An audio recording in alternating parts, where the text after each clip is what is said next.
5장 1절로부터 15절까지의 말씀. 네, 교독해서 말씀을 함께 읽도록 하겠습니다. 요셉이 시종하는 자들 앞에서 그 정을 억제하지 못하여 소리질러 모든 사람을 자기에게서 물러가라 하고 그 형제들에게 자기를 알리니 그때에 그와 함께 한 다른 사람이 없었더라.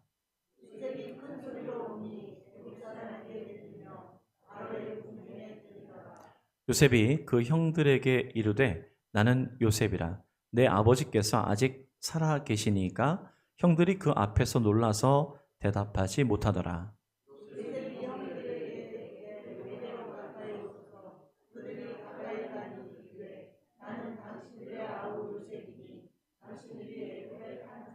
당신들이 나를 이곳에 팔았다고 해서 근심하지 마소서, 한탄하지 마소서. 하나님이 생명을 구원하시려고 나를 당신들보다 먼저 보내셨나이다.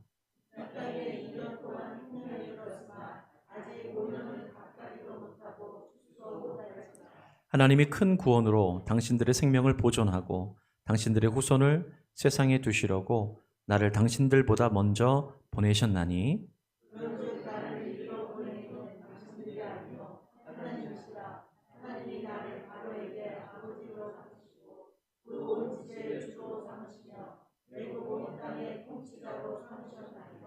당신들은 속히 아버지께로 올라가서 아뢰기를 아버지의 아들 요셉의 말에 하나님이 나를 애굽 전국의 주로 세우셨으니 지체 말고 내게로 내려오사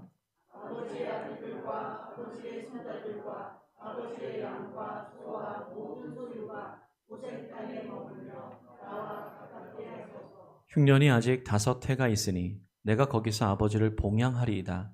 아버지와 아버지의 가족과 아버지께 속한 모든 사람에게 부족함이 없도록 하겠나이다 하더라고 전하소서.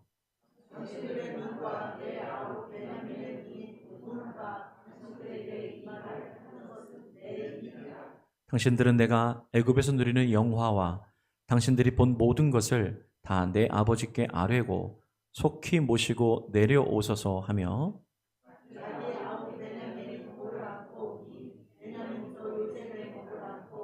함께 읽습니다. 요셉이 또 형들과 입맞추고 안고 우니 형들이 그제서야 요셉과 말하니라. 아멘. 네, 오늘 이 말씀, 본문의 말씀을 가지고 우리 허준호 목사님께서 용서란 무엇인가 라는 제목으로 말씀 전해 주시겠습니다.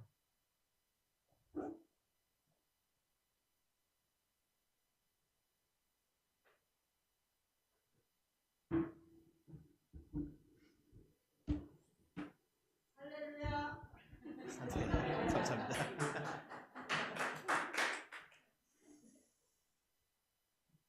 네, 오늘 저희가 함께 말씀 나눌 주제는 저희 모두가 꼭 필요한 주제이기도 하고 용서에 대해서 나는 뭐 용서할 사람이 없어요. 그런 분은 한 명도 없으시잖아요. 네, 그리고 또 한편으로는 저희가 또 살아가면서 가해를 하는 경우도 있습니다. 네, 그렇기 때문에 이 용서에 대한 주제가 그만큼 중요하다고 보고 또 제가 지금 계속 이제 공부를 뭐 아시는 분들은 아시는데 이제 공부를 하고 있기 때문에 공부를 하면서 이렇게 저희가 한 어떤 주제를 가지고 책을 많이 볼 수 있도록 도움을 줍니다. 그래서 저도 지난 이제 봄 학기 때 이 용서에 대한 주제를 가지고 한 책을 20권 넘게 본 것 같아요. 그래서 이 용서에 대해서 제가 좀 이해가 많이 돼서 함께 저도 받은 은혜가 있어서 함께 좀 말씀을 나누려고 합니다. 미국 안에서 용서의 상징이라고 불리는 사람은 마틴 루터 킹 목사입니다. 그분은 미국 안에 이제 인종 차별 문제가 너무 심각했기 때문에 항상 그거에 대한 운동을 많이 또 하셨고, 그 마틴 루터 킹의 그 사람의 정치적 무기는 사랑이었다고 합니다. 그 사랑이 용서를 기반으로 했고 반대하는 수많은 사람을 끊임없이 용서했다고 합니다. 그래서 이 흑인들을 과 백인들 사이에 이게 깊이 있게 있는 이 증오의 벽을 계속 넘어갈 수 있었다. 근데 이제 이분이 했던 얘기가 유명한 말이 있는데, 박해자를 용서해야지만 미국 흑인들이 끊임없이 나락으로 떨어지는 파멸의 소용돌이에서 벗어날 수 있다. 그래서 용서만이 변화를 이끌어낼 수 있다. 이런 얘기를 했습니다. 오늘 저희가 읽었던 얘기는 여러분 잘 아시는 이 요셉에 대한 이야기인데, 특별히 요셉이 자신을 인신매매한, 그리고 자기를 죽이려고 했던 그러한 얘기입니다. 요새는 이 형제들 간의 다툼이 유산 문제로 인해서 굉장한 다툼들이 또 한국 안에 많이 있고, 또 형제들 안에 정말 깊은 어떤 미워하는 일들이 있으면은 끝까지 용서하지 않고 대부분 그냥 헤어지고 남남으로 살아가는, 그래서 어떻게 보면은 교회 안에서의 만나시는 분들이 더 형제 같은, 더 자매 같은 일들이 있죠.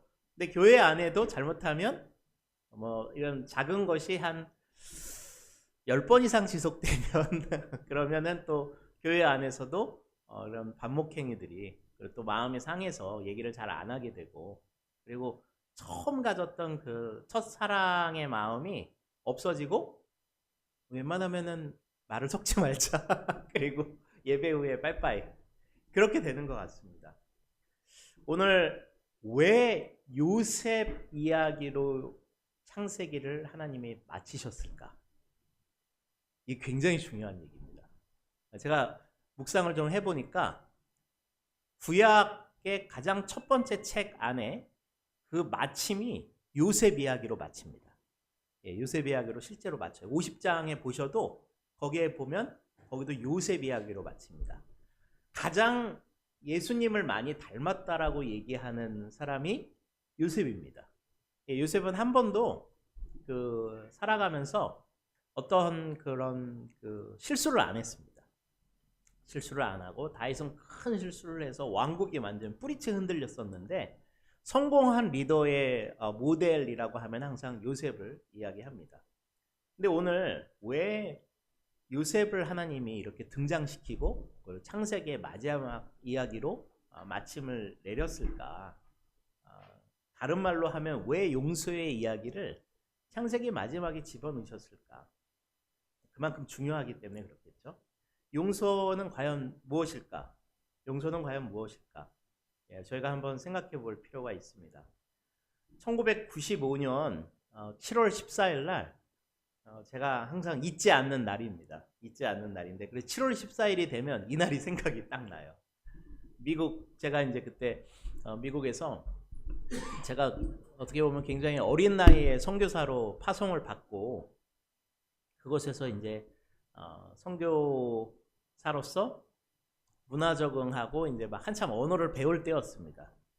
그래서 이제 제가 미국의 세일럼이라는 오리건주에서 미국인들 한 100명하고 같이 살았어요. 한국인은 한 명도 없었고, 그래서 아니 왜 허준호 목사님은 영어를 저렇게 할까?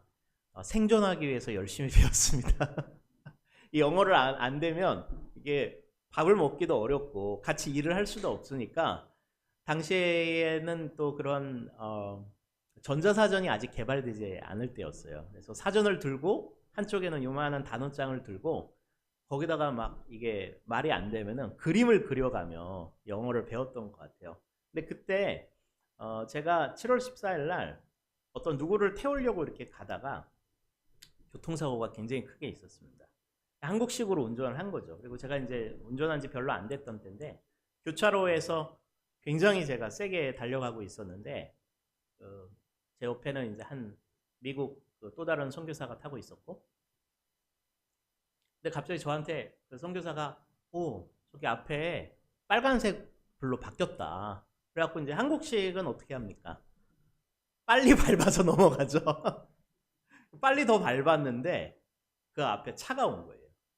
그래갖고 이제 제 차는 좀 굉장히 큰 차였고, 이 차는 작은 소형차였는데, 정말 그때를 생각하면 어떻게 살아남았을까 할 정도로 굉장히 세게 그 차에 운전석을 박았어요. 운전석을 박고 양쪽 차가 그때 한 번에 다 폐차가 되고 제 차는 360도로 회전을 먹고 그 차는 날아갔습니다. 그래서 만약에 이제 그때 하나님이 도와주시지 않았으면 저는 이 자리에 없지 않았을까. 그때 양쪽 다 죽을 수 있는 상황이었습니다. 상황이 굉장히 심각해서 신문에 날 정도로 저희 기사가 신문에 나왔는데 다른 차량의 그 운전자는 사고로 인해서 이제 골절 수술을 엉덩이 뼈가 그때 굉장히 심각하게 상하셔갖고 골절 수술을 하셨고 몇 주간 병원에 있었고 원래 미국에서 교통사고가 나면 보험회사가 이제 전적으로 다 일을 처리하고 그리고 대부분 만나지 않죠. 왜냐하면 이제 미국은 그 고소하는 그런 문화가 너무 발달돼 있기 때문에 고소하게 되면 뭐 몇십만 불, 다시 말하면 몇 억씩 교소하는 게 비일비재합니다. 저도 그런 거를 약간은 알고 있어서 일반적으로 만나질 않아요. 왜냐하면 고소하게 되면 한두 끝도 없는 싸움이 벌어지니까. 당시에 병원 비용도 뭐 정말 천문학적인 액수가 나왔었어요. 그분이 이제 수술을 하고 그러면서. 근데 그래도 제가 제 실수로 사고를 낸 거니까 제가 당시 저희 선교 베이스 책임자 되시는 목사님한테 얘기를 해서 같이 내가 찾아가서 용서를 구하고 싶다. 그래서 제가 같이 가주겠다. 그래갖고 이제 고소를 하던 말던 고소를 하게 되면 정말 어마어마한 일들이 생기는 건데 너무너무 두려웠어요. 두려움 속에 그냥 찾아갔습니다. 찾아갔는데 와 그때 또 병실에 들어가자마자 그 부인이 거기 계시더라고요. 그리고 저는 몰랐는데 나중에 알게 된 거는 그 차 안에 아들이 앉아 있었대요. 그 바로 옆자리에. 근데 아들은 신기하게 하나도 안 다쳤어요. 아들이 한 초등학교 몇 학년 되는 아이였는데 근데 제가 찾아가서 이제 저희 먼저 베이스 그 목사님이 잠깐 설명을 해주시고 먼저 얘기를 했었죠. 저희 찾아간다고. 그래서 이제 제가 용서를 이제 구했습니다. 정말 죄송하고 나의 실수로 인해 이렇게 큰 어려움 가운데 봉착하게 된 거를 너무 죄송하다. 그러니까 이분이 괜찮다고 용서한다고 그 말을 직접적으로 해주시고 그 옆에 계신 분도 환하게 웃으면서 괜찮다고 이렇게 와줘서 너무 고맙다고 용서를 해주시고 그 아들도 저를 포옹을 해주면서 용서를 해주셨어요. 그리고 더 놀라운 거는 크리스마스 때쯤에 이분이 편지를 써서 저한테 보내주셨어요.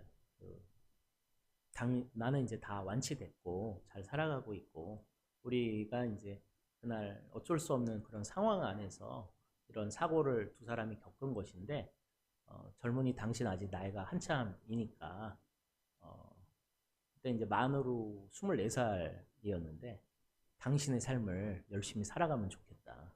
그리고 모든 건 다 잊어버려라. 그리고 나한테 회신할 필요도 없다. 그래서 그 편지를 지금 30년 가까이 됐는데 아직까지 보관하고 있습니다. 듀웨인 샤베스라고 천주교인이셨어요. 네, 근데 가해자로서 받은 용서의 그 기쁨이 지금까지 잊혀지지 않고 있죠. 그리고 그분들이 저한테 보여주셨던 사랑과 그분들이 그렇게 환하게 웃으시면서 어떻게 이럴 수 있을까 할 정도로 저한테 용서를 보여주셨습니다. 영국의 유명한 그 대주교였던 로안 윌리엄스 분이 계신데 이분이 이런 얘기를 하셨습니다. 용서한다는 것은 하나님의 무기력함에 참여하는 것이고 용서받는 일 역시 무기력함의 한 유형이다. 다시 말하면 용서의 말 없이 나는 살 수가 없다. 그리고 내가 해친 사람의 치유 없이는 나 자신도 완전해질 수 없다. 용서가 없으면 사람은 살아가기가 어렵고 용서를 통해서 우리는 하나님의 생명을 경험할 수 있다라고 합니다. 용서는 과거의 상대방을 통해서 받은 상처에 대해 내가 직접 복수를 하거나 안갚음을 하지 않는다라는 거죠. 성경에 보면 용서에 해당하는 단어가 아피엠이라는 단어가 있어요. 구약에 한 4가지 정도 단어가 있고 신약에 또 이런 단어가 있는데, 풀어놓다, 면제하다, 해방한다, 그런 의미가 있습니다. 고대 유대 전통에서 용서는 죄인들을 향한 하나님의 행동이었습니다. 다시 말하면 죄인인, 아까 우리가 찬양에서 고백한 것처럼 죄인인 우리들을 향한 하나님의 자비를 우리 가운데 베풀어 주십니다. 구약 성서에서 정의하는 용서는 항상 인간이 자신의 잘못된 행동에 대한 회개랑 연관이 되어 있습니다. 인간이 회개하면 유대 전통 안에서는 하나님 항상 용서하신다. 어떻게 보면 우리의 많은 모습들이 하나님이 용서 안 하실 수 있는 부분도 있지만, 그럼에도 불구하고 하나님은 항상 용서해 주신다라는 자비의 신학이라고 할 수 있습니다. 자, 그러면 용서의 진정한 목적이 무엇인가?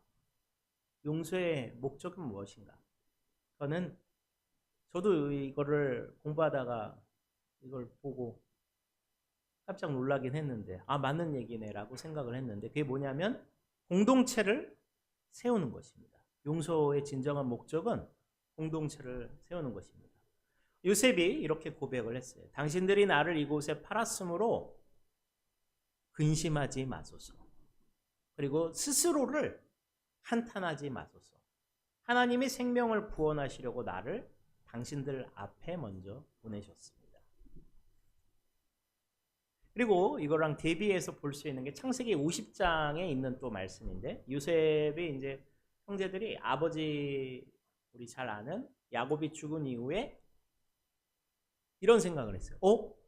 우리의 보호막된 야곱이 죽었으니까 이제 우리에게 요셉이 복수하려고 하는 거 아닌가. 우리를 다 죽일 수 있는 사람인데. 그래서 요셉을 만나려고 하고 미팅을 했습니다.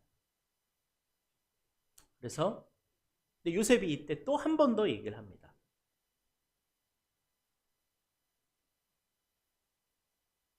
요셉에게 이 얘기를 해요. 그 형들이 당신의 아버지의 하나님의 종들의 죄를 용서해 주세요 라고 직접 고백합니다. 아까 창세기 45장에는 용서를 구하는 장면은 없었어요. 그렇죠? 먼저 요셉이 그냥 목을 끌어안고 울었더라. 그걸로 끝난 거예요.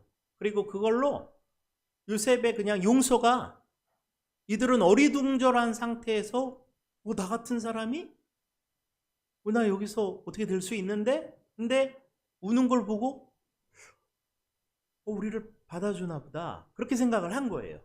근데 이번에는 50장에는 수년이 지난 이후에, 아버지가 돌아가신 이후에 우리를 제발 용서해 주세요. 살기 위한 용서죠. 자기들의 잘못을 구원받기 위한 용서를 구합니다. 근데 요셉이 한 번 더 여기서 웁니다. 그리고 이 형들이 직접 찾아와서 바짝 엎드려서 우리는 당신의 노예입니다 라고 표현을 합니다. 아예. 이 노예의 개념은, 구약시대의 노예의 개념은 완전히 지금 시대의 노예와는 완전히 차원이 다른 노예의 개념이죠. 근데 요셉이 한 번 더 얘기하죠. 여기서 굉장히 중요한 얘기를 합니다. 내가 하나님을 대신하겠습니까? 내가 용서할 권한이 없는 것을 표현합니다. 용서할 수 있는 권한은 누구에게만? 하나님에게만 있다라는 것을 얘기하죠. 그리고 당신들이 나를 해하려 했으나 하나님은 그것을 선으로 바꾸사 오늘과 같이 만민의 생명을 구원했습니다 라고 얘기를 하고, 당신들은 두려워하지 말고 내가 당신들과 약속을 합니다. 그리고 당신의 자녀를 길러주겠습니다. 그러니까 내가 너희들을 책임지고 형님들을 내가 책임져 주겠습니다. 그리고 너희들의 후손까지도 내가 책임져 주고, 거기에 또 다른 표현이 있는데 간곡한 말로 그들을 오히려 위로했다라고 얘기합니다. 그래서 우리가 이걸 보면 하나님이 왜 요셉을 이렇게 창세기의 마지막 장에 집어넣으시면서 요셉의 이야기로 마치셨는가? 왜냐하면 가장 많이 하나님의 마음을 대변하고 하나님의 마음에 합한 그런 사람이었기 때문에 그랬습니다. 만약 요셉이 형제들을 용서하지 않았으면 어떻게 됐을까요? 이스라엘 백성은 사라지는 겁니다. 12지파는 없어지는 겁니다. 12지파는 완전히 사라지는 거죠. 모세의 출애굽 이야기도 없는 것입니다. 용서를 통해 이스라엘 백성은 어마어마하게 불어나게 됩니다. 만약에 용서가 없었으면 이스라엘 백성은 요셉의 가문만 남기고 베냐민의 가문만 남기고 다 사라지는 것이었습니다. 그래서 우리가 알 수 있는 건 용서의 진정한 목적은 사람들을 세우는 것이고 공동체를 세우는 것이고 그리고 사람들을 일으키는 것입니다. 그래서 바울의 편지에 보면 에베소 교회한테 이렇게 표현합니다. 에베소 교회에게 모든 겸손과 온유로 하고 오래 참음으로 사랑 가운데 서로 뭘 해라? 용납해 줘라. 용납한다는 것은 어떤 의미죠? 그 사람의 신을 신어보는 거예요. 그 사람의 입장에 서보는 겁니다. 그러면 저 사람은 왜 저렇게 행동을 했을까? 절대 이해가 안 되지만 그 사람의 마음으로 한번 생각해 보려고 노력하는 거죠. 그리고 골로새서에 있는 골로새 교회에도 만약에 혐의가 누구를 가해를 가해서 서로에게 상처를 줬다면 서로가 뭘 해라? 용납해라. 그리고 서로가 뭘 해라? 용서해라. 그리고 주님이 너희를 용서한 것처럼 너희도 그렇게 해라. 라고 얘기를 합니다. 그러면서 우리가 이해할 수 있는 건 팀 켈러 목사님이 이런 얘기를 하셨어요. 미국에 정말 큰 일을 하신 목사님인데 그분이 공동체 안에서 특별히 교회 안에서 기독교인들은 서로를 포기하면 안 된다. 그리고 서로 관계 회복을 추구하는 데 있어서 관계 회복을 하는 데 있어서 지치지 말아라. 관계 회복할 수 있도록 계속 손을 뻗어라. 왜냐하면 기독교인은 화해의 과정을 시작하는 그러한 책임이 있다고 합니다. 유명한 영국의 옥스퍼드 교수였던 C.S. 루이스도 이런 얘기를 했습니다. 그리스도인이 된다는 것은 용서할 수 없는 사람들을 용서하는 것이다. 그래서 우리가 매일 우리가 이렇게 기도하잖아요. 우리가 우리에게 죄 지은 자를 사하여 준 것 같이 우리 죄를 사하여 주옵시고 라고 기도할 때마다 진심으로 구할 수밖에 없다. 만약에 하나님의 은혜가 없으면 저희는 우리에게 상처를 준 사람들, 어려움을 준 사람을 용서하기가 어렵습니다. 어려운 게 정상입니다. 그래서 제가 누가 아니 이런 사람도 용서를 해야 돼요? 그러면은 제가 하는 얘기가 있어요. 억지로는 하지 마십시오. 그러나 은혜는 구하십시오. 왜냐하면 성경에서의 답은 용서를 해야 된다라고 얘기하고 있기 때문에 우리의 힘으로는 할 수 없지만 하나님께서 명령하셨기 때문에 용서할 수 있는 은혜를 달라고 기도는 해야 됩니다. 기도조차 안 하면 그 용서 안 하면 어떻게 되죠? 잘 아시는 것처럼 그 미움이 내 영혼 안에 싹을 만듭니다. 그 미움이 커지면 뭐가 되죠? 증오가 됩니다. 그리고 증오에서 원망, 불평, 그 다음에 이것이 뿌리를 만들어서 내 안에 쓴뿌리를 가지게 되고 그러면 가정 전체에 그 미움과 원망의 화살이 우리 가족 구성원들에게 흘러갑니다. 그래서 마음이 강팍해집니다. 미움 속에 사는. 다시 말하면 최근에 몇 개월 전인가요? 글로리라는 그 넷플릭스 거기 드라마 보시면 아주 통쾌한 복수를 하는 장면이 나오잖아요. 근데 그 주인공의 입장에서 생각해보면 그럴 수도 있겠네라고 생각할 수 있지만 한편으로는 복수했기 때문에 똑같은 사람이 된 거죠. 예. 그래서 우리가 복수하기 시작하면, 그리고 미움으로 동일하게 응대하기 시작하면 동일한 사람으로 바뀐다라는 것이죠. 그래서 용서를 왜 해야 하는가? 하나님이 원하시고 공동체를 살리기 위해. 그러면 용서의 이유에 대해서 한번 살펴보면 좋을 것 같습니다. 자, 그럼 어떻게 요셉은 용서를 할 수 있었을까? 혹시 그 생각 해보셨어요? 어떻게 형들을 만나자마자 굉장히 오랜 시간이 흘렀는데 그 시간에 용서를 할 수 있었지? 그리고 어떻게 하나님의 뜻을 그렇게 이해를 할 수 있었을까? 그에게는 하나님의 꿈이 있었어요. 어린 시절에 형들과 모든 그 부모님이 자기에게 절을 하는 그런 꿈을 2번이나 꾸었습니다. 그래서 그것 때문에 또 시기 질투가 있었고 꿈이 이루어지기까지 어마어마한 고난을 받아야 됐습니다. 그가 용서의 열매를 어디서 과연 맺었을까? 저는 분명히 감옥에서 그 시간이 있지 않았을까라고 생각해 봅니다. 그는 감옥에 굉장히 오랜 시간 갇혀 있었습니다. 그리고 억울한 일을 계속 당했습니다.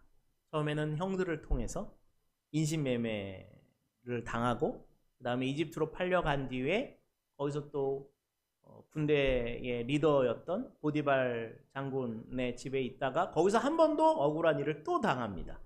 그래서 그곳에 있었던 감옥에 들어가서 감옥에서 굉장히 어떻게 보면은 갇혀져 있고 어둡고 그리고 자유가 결박된 상태, 자유가 전혀 없는 깜방에서 어두침침한, 당시에는 전기도 없잖아요.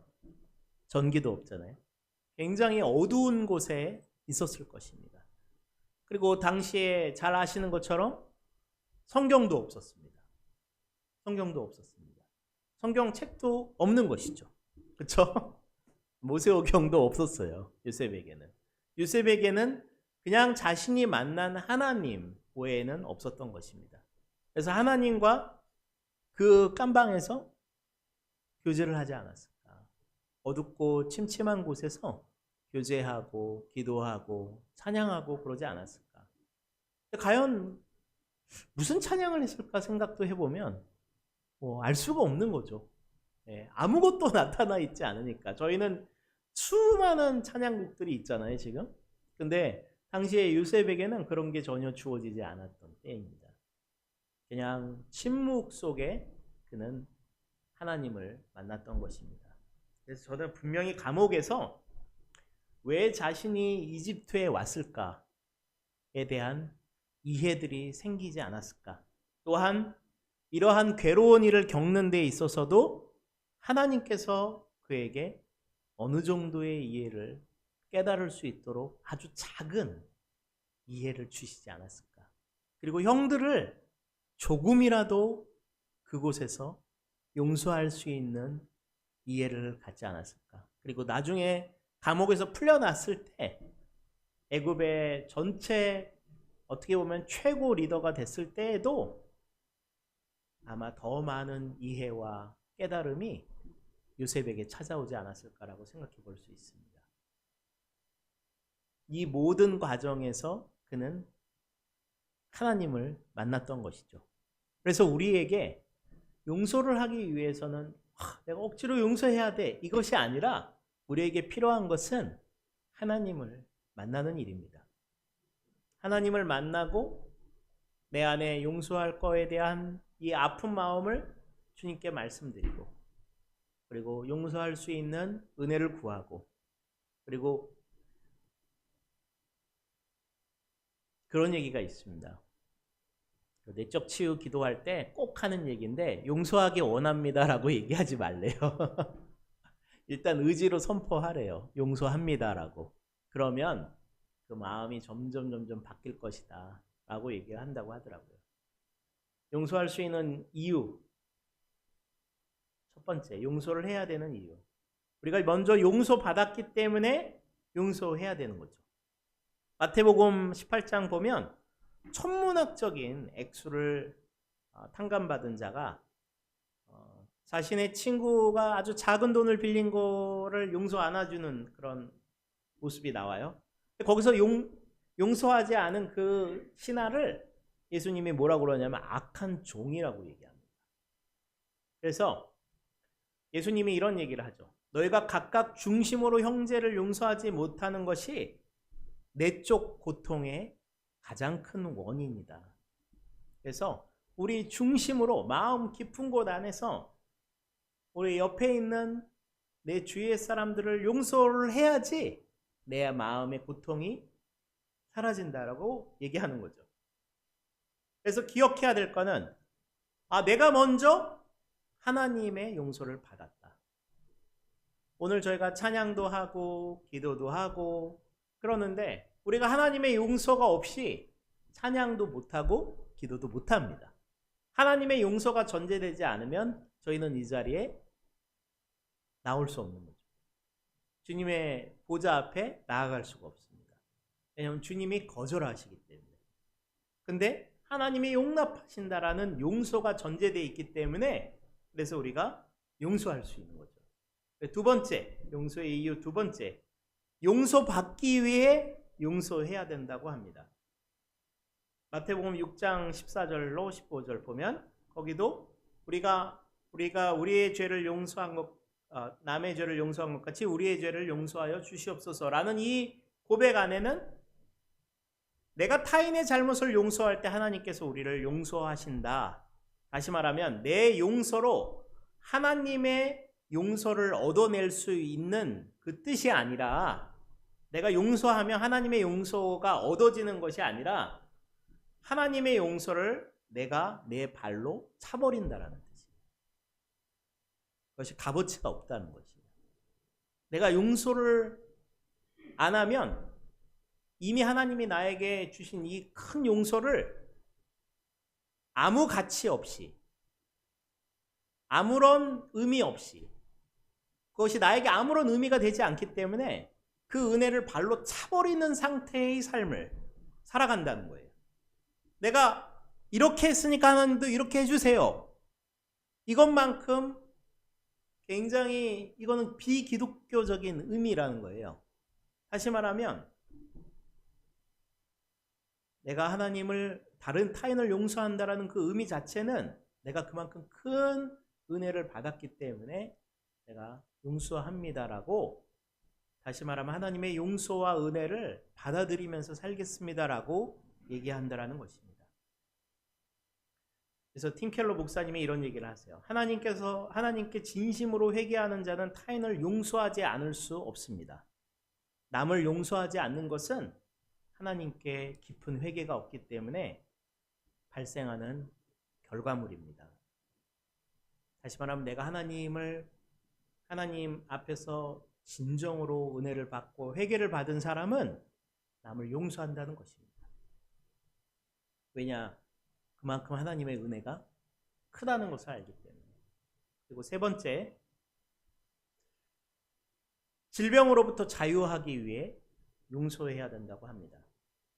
여러분 아실 수도 있는데 그 치유 사역 병자들과 내적 치유의 선구자적인 분이 계세요.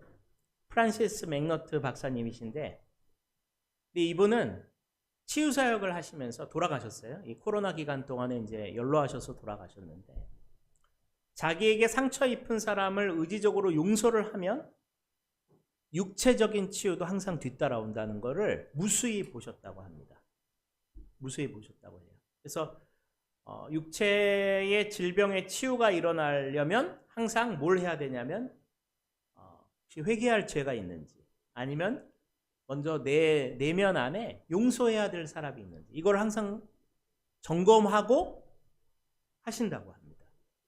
그리고 의사들 사이에서도 요새 굉장히 재밌는 일인데, 의사들 사이에서 환자들을 위한 기도 모임을 많이 만들면서 내적 치유가 있을 때에 병들이 더 빨리 난다라는 거를 발견하셨다고 합니다.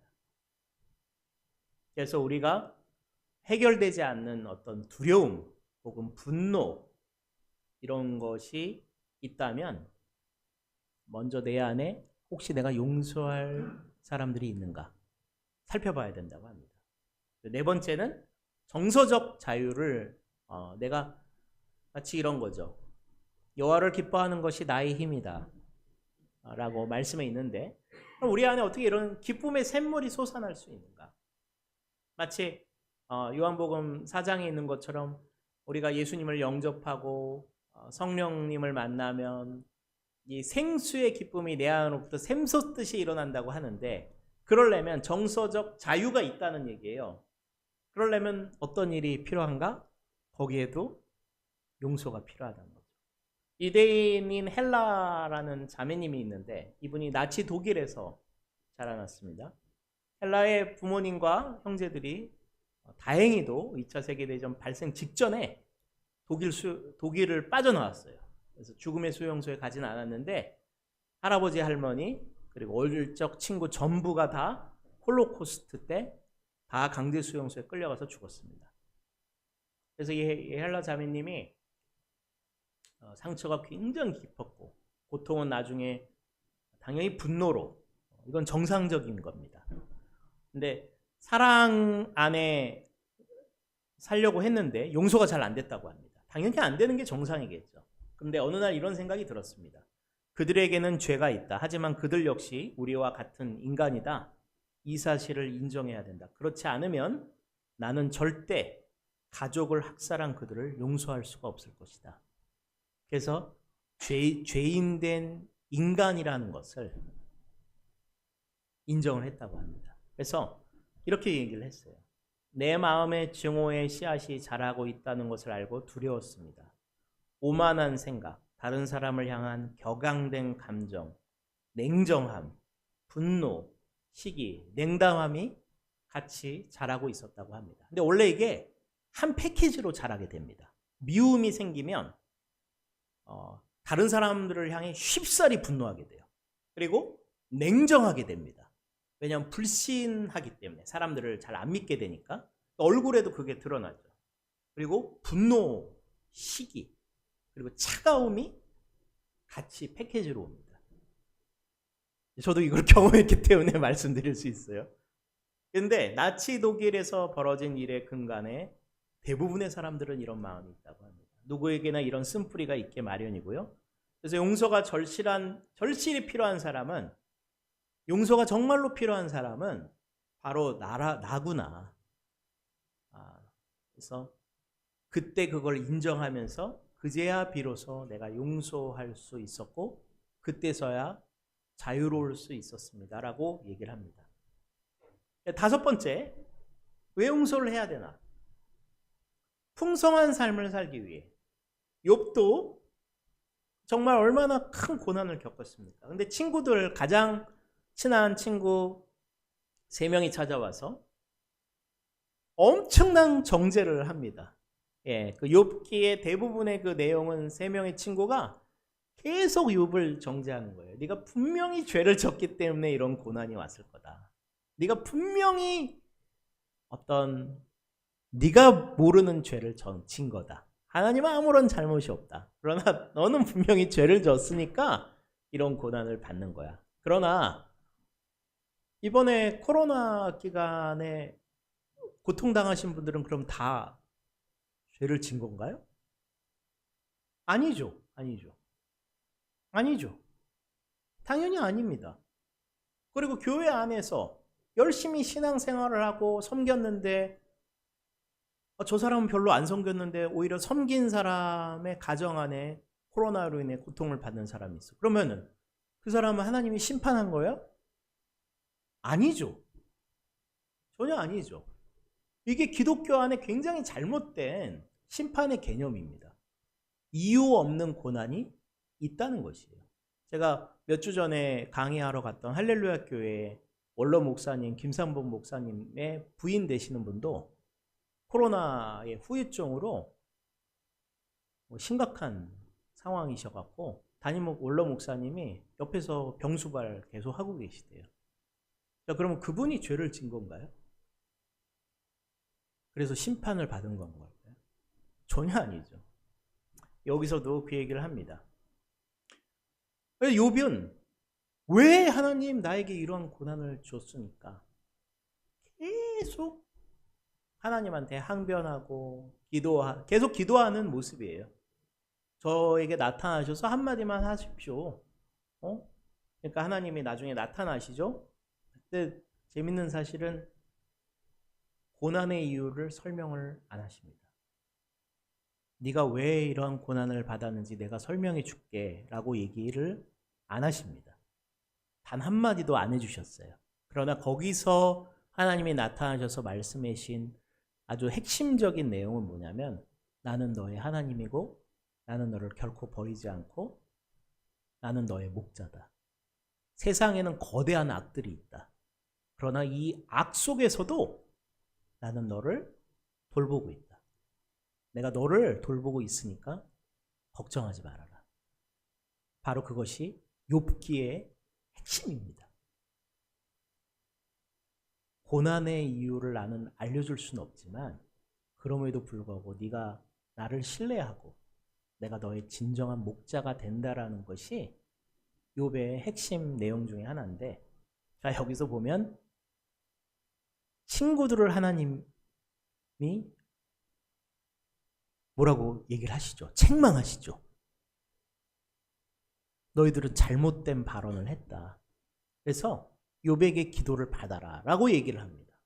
자, 그래서 계속 자신을 정죄했던 이 친구들을 욥이 기도를 해야 되는 상황으로 들어갑니다. 그래서 하나님이 욥이 축복하는 기도를 하게 하십니다. 그래서 그들을 축복합니다. 용서하는 거죠. 그리고 나서 무슨 일이 펼쳐지죠? 어마어마한 축복이 욥에게 찾아옵니다. 다시 굉장히 많은 자녀들을 낳게 되고 그 전의 재산보다 2배의 재산이 일어나는 일들이 일어납니다.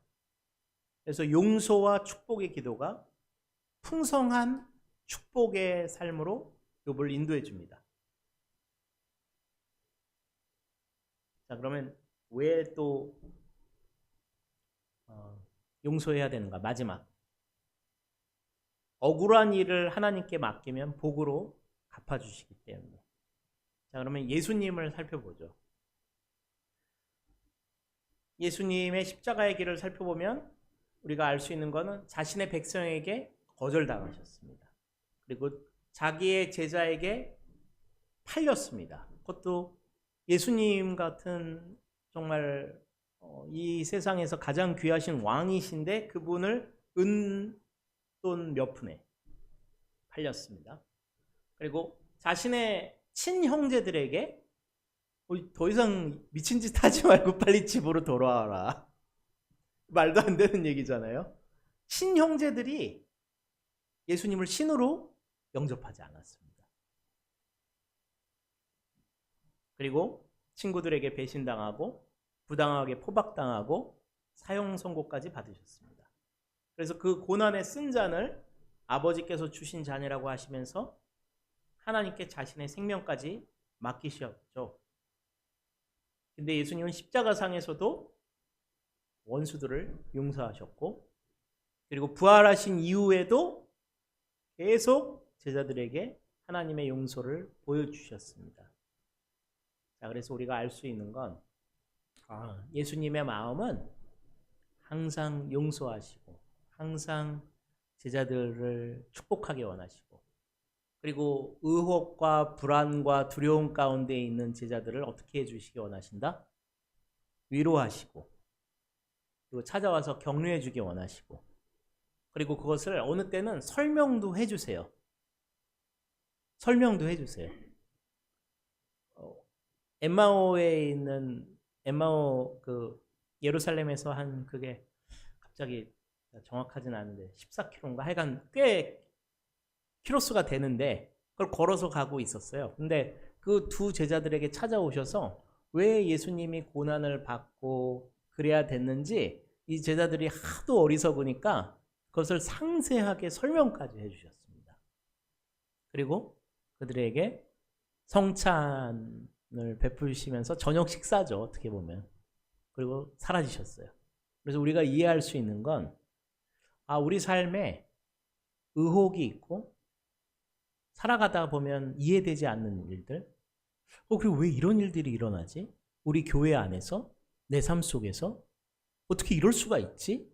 그럴 때에 주님을 찾는 제자들에게, 주님을 찾는 성도들에게 엠마오 도상에 있는 예수님과 같이 주님이 찾아오신다는 것입니다. 찾아오셔서 말씀해 주시고 이해도 주시고 위로도 주시고 다락방에 있는 제자들에게 평안을 주신 것처럼 우리 삶에 정말로 주기 원하시는 것은 평강이요, 위로요, 그리고 격려요, 앞으로 더 나아갈 수 있는 비전까지 허락하신다는 것입니다. 그래서 누구나 다 인생에 어두운 시기가 있습니다. 요셉도 너무너무 비참한 인생이에요. 어떻게 보면 누가 요셉을 닮기 원합니까? 우리 아들이 요셉과 같이 되길 원하시면 비참한 인생을 살아야 돼요. 먼저 우리 아들 딸들이. 그래서 저는 저희 애들이 절대 요셉과 같은 인생을 살기 원치 않습니다. 네. 저는 그냥 그들이 잘 평안한 길로 살기를 원해요. 그러나 그들도 주님을 따라가면 제자들의 길은 항상 고난의 길이 있기 때문에 그들에게 맞는 또 고난이 주어지겠죠. 근데 중요한 건 누구에게나 다 어두운 시기가 있다는 것입니다. 그때에 어떻게 반응할 것이냐? 하나님께. 하나님, 정말 제가 그거를 꼭 이해하기 원합니다. 그리고 주님 왜 이런 일들이 벌어지는가요? 라고 하면서 주님 앞에 나아가는 사람들. 그래서 우리의 삶을 나의 관점, 나의 정의, 나의 한계, 나의 기독교로 바라보지 말고 성경에서 나타나시는 그 하나님의 관점으로 보려고 할 때에 그때에 하나님의 눈으로 내 인생이 해석되어진다고 합니다. 용서, 결코 쉽지 않지만 하나님은 우리가 그 길로 걸어가라고 하십니다. 왜냐하면 그게 우리의 소명이고 우리의 생명이고 그 길만이 내가 진정한 기독교인이 될 수 있는 길이기 때문입니다. 그래서 저희 2023년 이제 전반기 다 끝났고 후반기로 들어갔습니다. 하나님의 치유가 저희 모두에게 있으면 좋을 것 같습니다. 하나님의 치유가 어떻게 일어납니까? 그러면 치유를 구하셔야 돼요. 하나님, 내 삶 안에 이런 상처들이 있습니다. 저에게 찾아오셔서 저를 치유해 주시고 제가 용서할 수 있는 은혜도 주시고 내 마음의 아픔도 만져주시고 위로해 주시고 그리고 예수님이 찾아오시는 그 경험이 저희 모두에게 있어서 놀라운 하나님의 사랑을, 그 용서를, 그 치유와 위로의 손길을 저희 모두 경험하면 정말 좋을 것 같습니다. 함께 기도하겠습니다. 기도할 때 하나님 저희를 치유해 주시고 만져주시고 위로해 주시고 격려하여 주시옵소서. 함께 그렇게 기도하겠습니다.